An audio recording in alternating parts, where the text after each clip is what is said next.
सर्वांना नमस्कार. ऑफिसवाला लव विथ टशन या स्टोरीचे 110 एपिसोड यापूर्वीच अपलोड केलेले आहेत. कृपया ते सगळे एपिसोड ऐकण्यासाठी आपल्या चॅनलला भेट द्यावी. तन्वी आणि अर्जुन संग्रामच्या घरी आले होते मधू आणि संग्रामविषयी बोलायला.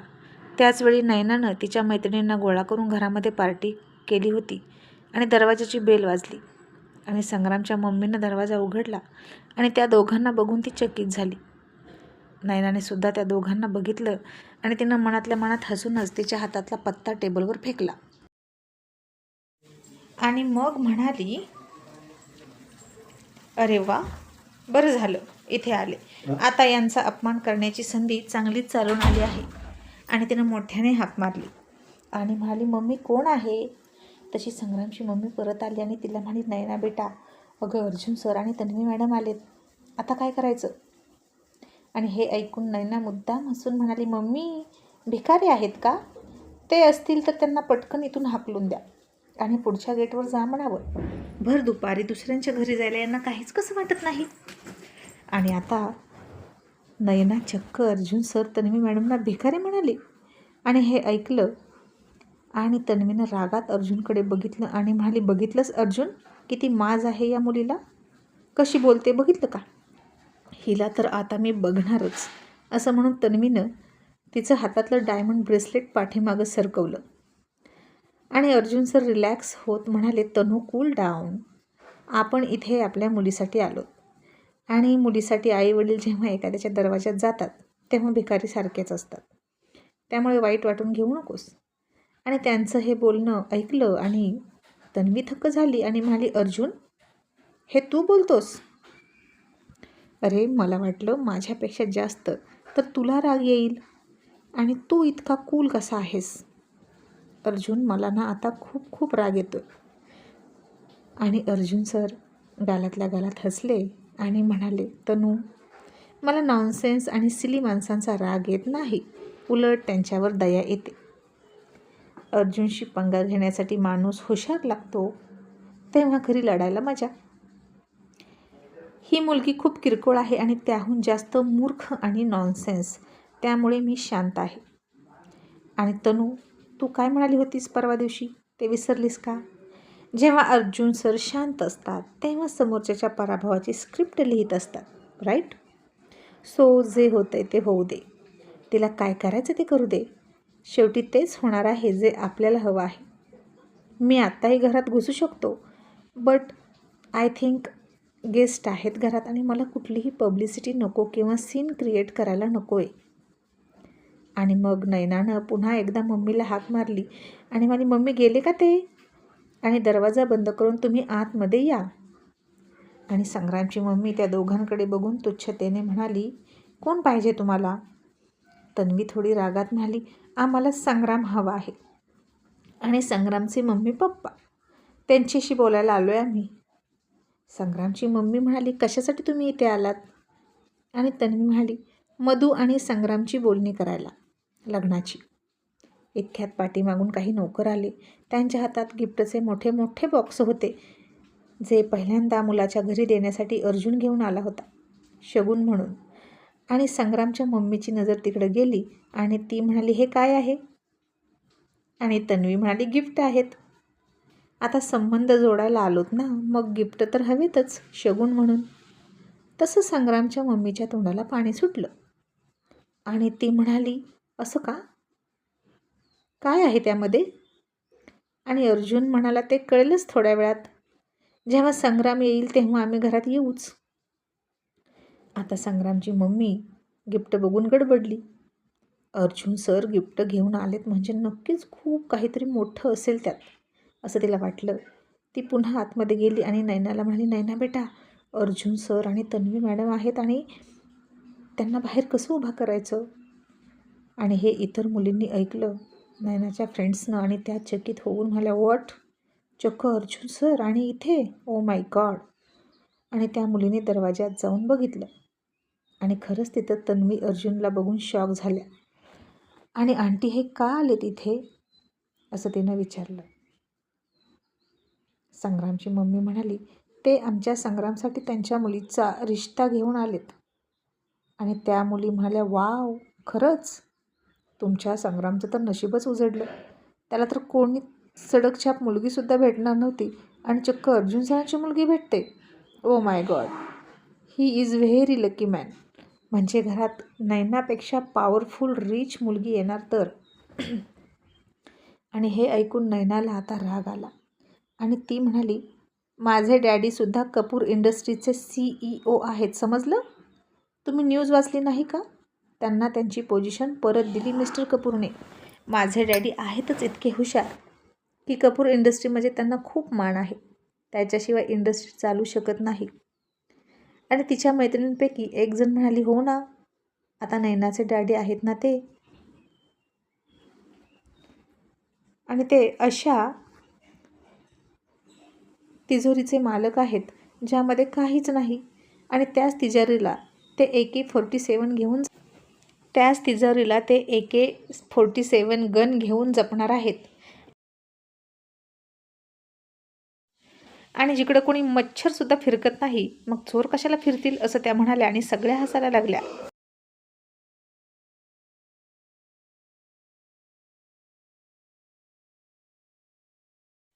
आणि इतक्यात दुसरी मैत्रीण म्हणाली, आणि हो, मी असं ऐकले की त्यांना पुन्हा CEO करण्यामागे अर्जुन सरांचा खूप मोठा हात आहे.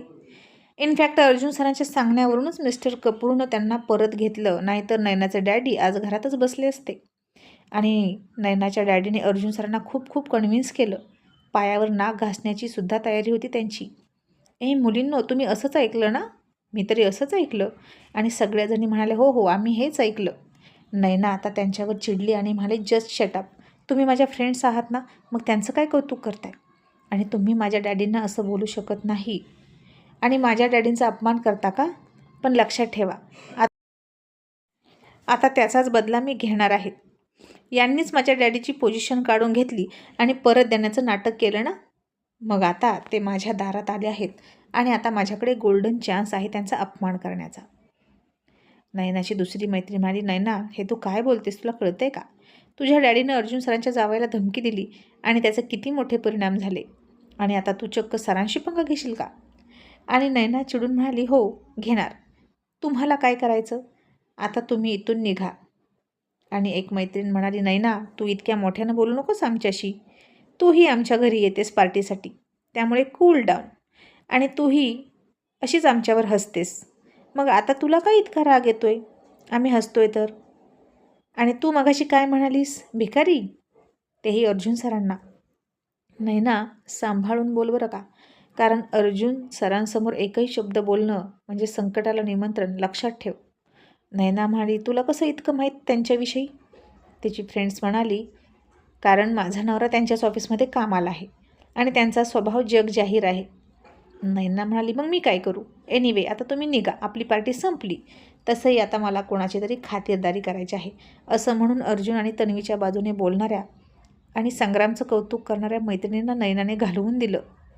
आणि त्या मुली रस्त्यात उभ्या असलेल्या तन्वी अर्जुनला गुड आफ्टरनून म्हणून निघून गेल्या. आणि आता नैनाचं जे काही होईल ते कळेलच असं म्हणून हसल्या. आता इकडे संग्राम घरी येतच होता टॅक्सीने. आणि नैना संग्रामच्या मम्मीला म्हणाली, मम्मी, तुम्ही दरवाजा का नाही लावून घेताय? दरवाजा लावून घ्या. आणि नैनाची सासू म्हणाली, नैना बेटा, अर्जुन सर आहेत ते का आलेत ते तरी विचारूया. आणि नैना म्हणाली, मम्मी, तुम्ही त्यांना घाबरू नका. ते मधूसाठी इथे आलेत आणि मधू आपल्याला या घरात घ्यायची नाही. लक्षात ठेवा, तुम्ही मुलाची आई आहात आणि तुमचा हक्क जास्त आहे, त्यामुळे त्यांना इथे आपल्या उंबऱ्यावर नाक घासावंच लागेल जर त्यांची मुलगी इथे द्यायची असेल तर. आणि तुम्ही त्या गिफ्टकडे बघून पागळू नका. मला माहीत आहे त्यात काहीच नसेल. ते फक्त तुम्हाला उल्लू बनवायला आलेले आहेत आणि फिरकी घेत आहेत. आता नैनाच्या सासूलासुद्धा वाटलं तसंच असेल. आणि आता ऊन लागत होतं. तन्वी अर्जुन बाहेर उभा होते. जवळजवळ 10 मिनटं उभा होते ते. आणि तन्वी म्हणाली, अर्जुन, तुला पाणी हवं का? आणि गरम होतंय का? आपण गाडीत बसू संग्राम येईपर्यंत. आणि अर्जुन सर म्हणाले, तनू, बरी आठवण केलीस. आणि अर्जुन सरांनी थोडं बाजूला जाऊन एक फोन केला आणि म्हणाले, लाईट आणि पाणी. आणि एवढंच बोलले आणि गप्प बसले. तन्वी म्हणाली, अर्जुन, हे काय बोललास तू? लाईट आणि पाणी? अर्जुन सर पुन्हा हसले आणि गप्प बसले. आणि मग इतक्यात संग्राम आला आणि पळत पळत आला. त्या दोघांना त्यानं वाकून नमस्कार केला आणि म्हणाला, सॉरी सर, सॉरी मॅडम, खूप वेळ उभं राहावं लागलं का तुम्हाला? I am so sorry. असं म्हणून संग्राम फार मनापासून माफी मागत होता. त्याचे संस्कार, त्याची शालीनता त्याच्या चेहऱ्यावर दिसत होती, पण त्याच्यावर संस्कार करणारी त्याची मम्मी मात्र असंस्कारी वाटत होती. आणि अर्जुन सर म्हणाले, इट्स ओके संग्राम, इतकं तर चालतंच. आणि काय आहे ना, ॲटिट्यूड कोणामध्ये नसतो यार, तसा तो तुझ्या घरच्यांमध्ये सुद्धा आहे. And I like it. मनापासून मला आवडला त्यांचा ॲटिट्यूड. मग आता आम्ही घरात येऊ शकतो का? आणि संग्राम म्हणाला, हो. आणि तो त्या दोघांना घरात घेऊन गेला आणि अर्जुननं घरात पाय टाकला आणि घरातली लाईट गेली.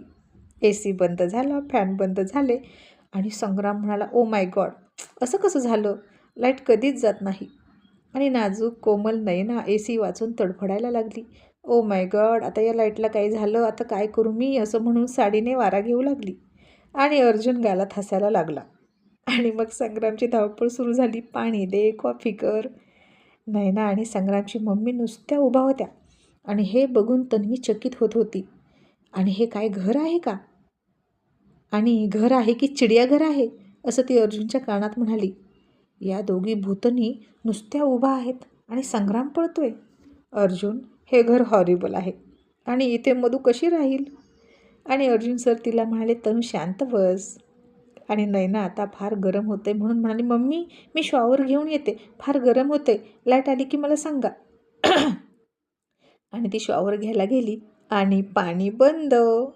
ती तिथून सुद्धा पाय आपटत आली. आणि हे काय चाललं आहे? मम्मी, लाईट आणि पाणीवाल्याला फोन करा. मम्मीनं आता फोन केला लाईट पाणीवाल्याला आणि तो म्हणाला, लाईट पाणी आहे तुमच्या गल्लीत सगळ्यांकडे आहे, तुमच्याकडेच कसं नाही? तुमच्याकडेच काहीतरी प्रॉब्लेम असेल तुमचं तुम्ही बघा. आणि फोन ठेवला. तशा दोघी चक्रावल्या. आणि अर्जुन आता जास्त वेळ तिथं थांबणारच नव्हता. फक्त एकदा यायचं म्हणून फॉर्मॅलिटी करायला आला होता.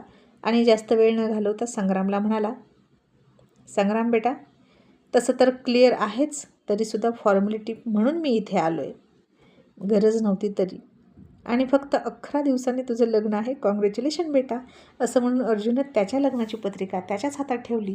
आणि हे बघून संग्राम हसला, कारण त्याला हे सगळं माहीत होतं मधूकडून की त्याच्या लग्नाची तयारी देसाई मॅन्शनमध्ये सुरू पण झाली. आणि इकडे मम्मी मात्र चकित होऊन म्हणाली, काय, आमच्या मुलाचं लग्न आहे आणि तुम्ही पत्रिका पण छापल्या आणि आम्हाला विचारलं नाही, आम्हाला सांगितलं नाही, ही काय पद्धत आहे का? तन्वी हाताची घडी घातली आणि म्हणाली, ही आमची पद्धत आहे. कसं, गेस्ट दारात उभं असताना त्यांना आत घ्यायचं नाही, ही तुमची पद्धत आहे ना, तशी ही आमची पद्धत आहे. ॲक्च्युली आम्ही भेटायला आलो होतो संग्राम आणि त्याच्या मम्मी पप्पांना, पण इथे येऊन आम्ही बघितलं की इथे संग्रामचं लग्न व्हावं म्हणून कोणालाच काळजी नाही. त्यामुळे आता इथे फक्त आणि फक्त लग्नासाठी संग्रामला इन्व्हाइट करतोय. सॉरी बट संग्रामची mummy, you are not invited. आणि आता तुम्ही इन्व्हाइट नाही म्हणजे इतर कोणीच नाही, असं म्हणून तन्वीनं नयनाकडे रागात बघितलं. आणि हे ऐकून संग्रामची मम्मी जितकी थक्क होईल तितकी थक्क झाली होती. नयनाची आता गरम होऊन होऊन हालत खराब झाली होती आणि तिनं संग्रामच्या मम्मीला खुणवलं, तुम्ही काहीतरी बोला. आणि नयनाची सासू म्हणाली, आणि आम्ही जर तुमची मधू पसंत नसेल केली तर, आम्हाला तुमची मधू पसंत नसेल तर मी तिला या घरात घेणार नाही. आणि अर्जुन सर हसले आणि म्हणाले, माझ्या मुलीत काय कमी आहे जे तुम्ही तिला रिजेक्ट करताय हे मी विचारणार नाही, पण ॲक्च्युली त्याची सासू म्हणून आम्हीच तुम्हाला रिजेक्ट करतोय. तुमच्या किती अपेक्षा आहेत होणाऱ्या सुनेकडून हे माहीत आहे आम्हाला आणि आम्ही तुमच्या त्या अपेक्षा पूर्ण करू शकत नाही. सोनं नाणं कॅश पैसा कितीही दिली तरी तुमच्या आयुष्यभर अपेक्षा पूर्ण होणार नाहीत, म्हणून आम्ही या गोष्टीची सुरुवातच करणार नाही. कारण जितका हुंडा घेणारा दोषी असतो तितकाच देणारासुद्धा दोषी असतो. आणि लग्न म्हणजे प्रेमाचा सौदा असतो, पैशाचा नाही, असं मी तरी मानतो. जितकं प्रेम तुमच्याकडून आम्हाला मिळेल त्याच्या दुप्पट प्रेम आम्ही तुम्हाला दिलं असतं, पण तुमच्याकडून आम्हाला आता काहीच नाही मिळालं, ना प्रेम ना रिस्पेक्ट. त्यामुळे आम्हीसुद्धा तुम्हाला प्रेम रिस्पेक्ट देणार नाहीच. आणि हे ऐकून संग्रामला बरं वाटलं. त्याच्या लालची मम्मीचं चांगलंच थोबाड पडलं. तरीही ती म्हणाली, आणि जर संग्राम लग्नासाठी तयार नसेल तर? तो माझा मुलगा आहे, त्यानं कुणाशी लग्न करायचं हे मी ठरवणार. आणि अर्जुन सर म्हणाले, ओ रिअली? आणि त्यांना पत्रिका दाखवली आणि तो म्हणाला, मी मूर्ख वाटलो का तुम्हाला? हे सगळं केलं आहे मी? आणि तसं असेल तर समोरासमोरच विचारा, संग्राम तू मधूशी लग्न करायला तयार आहेस की नाही? आणि त्याची मम्मी म्हणाली, संग्राम तू मधूशी लग्न करायचं नाही, नाहीतर परिणाम वाईट होतील. आणि संग्राम म्हणाला, मम्मी आता जे आहे त्यापेक्षा आणखीन काय वाईट होणार आहे? तू मला चांगल्या माणसांमध्ये मिसळू देणार नाहीस ना? मग काय करू? डिम्पलसोबत लग्न करून ती थोडीशी कॅश घेऊन येईल तुझ्यासाठी आणि मी आयुष्यभर दादासारखा बायकोचा गुलाम होऊन राहू का? मम्मी ते चालणार नाही. आता या घरातलं वारं बदलणार आहे आणि ते मधू इथे येण्यानं बदलणार आहे. मधू या घरात येणार म्हणजे येणार अँड दॅट्स फायनल, असं म्हणून संग्रामनं त्याचा लग्नाचा निर्णय सांगितला. आणि सध्या तरी संग्रामच्या मम्मीच्या थोबाडीत मारल्यासारखं झालं. आणि मग अर्जुन सर संग्रामला म्हणाले, संग्राम बाकीचे सगळे विधी, मेहंदी, हल्दी, संगीत त्याचं शेड्यूल तुला कळेलच मधूकडून, आणि या सगळ्यांमध्ये इन्व्हायटेड असशील फक्त तू, बाकी कोणीच नाही, असं म्हणून अर्जुन तन्वी निघून गेले. आणि नोकरांनी ते गिफ्टचे बॉक्स घरात आणून ठेवले आणि तेही गेले. संग्रामची मम्मी चकित होऊन म्हणाली, नाही ना, आता काय करायचं? यांना तर फक्त संग्राम हवा, माझा काहीच फायदा नाही या लग्नानं. नाही ना म्हणाली, मम्मी तुम्ही संग्रामला इमोशनल ब्लॅकमेल करा, पण माझ्यापेक्षा जास्त पॉवरफुल मुलगी इथे येणार नाही, लक्षात ठेवा. असं म्हणून ती आतमध्ये गेली. पण लाईट नाही, पाणी नाही, आणि वैतागून पुन्हा घराच्या बाहेर झाडाखाली जाऊन उभा राहिली. आणि अर्जुन सरांनी तिला पण घराच्या बाहेर काढली. आणि संग्रामच्या लालच्या मम्मीनं ते मोठे बॉक्स लगेच उघडले, त्यात काहीतरी असेल म्हणून. आणि एक बॉक्स उघडला, तो रिकामाच होता. दुसरा उघडला, तिसरा उघडला, चौथा, पाचवा, सहावा, सगळे बॉक्स रिकामे. आणि ती तर हैराण झाली आणि म्हणाली, हे काय आहे? शगुन घेऊन आले आणि रिकामे बॉक्स. आणि त्यात एक चिठ्ठी होती. तिनं ती वाचली. त्यात लिहिलं होतं, शगुनचे बॉक्स रिकामेच आहेत, जसं तुमचं मन रिकामं आहे. इतरांविषयीच्या प्रेमामुळे जेव्हा तुमचं मन भरेल तेव्हा बॉक्ससुद्धा भरलेले असतील. लालची औरत असं लिहिलं होतं त्यात, आणि फुल स्टॉप दिला होता. संग्रामची मम्मी खूप खूप चिडली. संग्रामसुद्धा ऑफिसला गेला. अर्जुनने इंद्राला फोन केला आणि म्हणाला, इंद्रा म्हणाला, येस डॅड. अर्जुन सर म्हणाले, जितेंद्र आणि संग्रामची काही दिवस हॉटेलमध्ये सोय कर तुझ्या कंपनीकडून, आणि त्यांना ऑफिसचं भरपूर काम आहे सध्या ना, तर तिकडंच राहू दे आणि तिकडंच काम करून घे, घरी जाऊ देऊ नकोस. इंद्रा काहीच न करून म्हणाला, का डॅड? अर्जुन सर म्हणाले, सांगतो तेवढं कर. आणि इंद्रा जीप चावून म्हणाला, सॉरी डॅड. आणि त्यानं त्या दोघांना सांगितलं, तुम्ही आता इकडंच थांबायचं, भरपूर काम आहे तुम्हाला. ते दोघेही आता तयार झाले. तसंही त्या घरी जाणं कुणाला आवडत होतं? ती मम्मी आणि ती नैना, दोघांना आवडत नव्हती. आणि तन्वी हसून म्हणाली, अर्जुन तुझ्या मनात काय आहे? आता तू हवा पाणी बंद केलं की काय त्या घरचं? आणि अर्जुन हसून म्हणाला, हो, जे चांगले आहेत त्यांची काळजीच घ्यायची, पण जे तिरके चालतात ना त्यांना असंच वठणीवर आणायचं. आणि आता त्या घरातली लाईट आणि पाणी तेव्हाच येणार जेव्हा मधू तिथं जाणार, असं म्हणून अर्जुन हसला. आणि तन्वी म्हणाली, आणि ते रिकामे बॉक्स बघून त्या लालचीबाईला काय वाटलं असेल? अर्जुन म्हणाला, शॉक झाली असेल. आणि आता तिला कळालं तर बरं आहे की अर्जुन कुणालाही कधीच असंच काही देत नाही. त्याच्या मनापर्यंत पोहोचण्यासाठी खूप प्रयास करावा लागतो आणि मग फायद्याला सुरुवात असते, नाहीतर तोपर्यंत हालत खराब. असं म्हणून अर्जुन खूप हसला.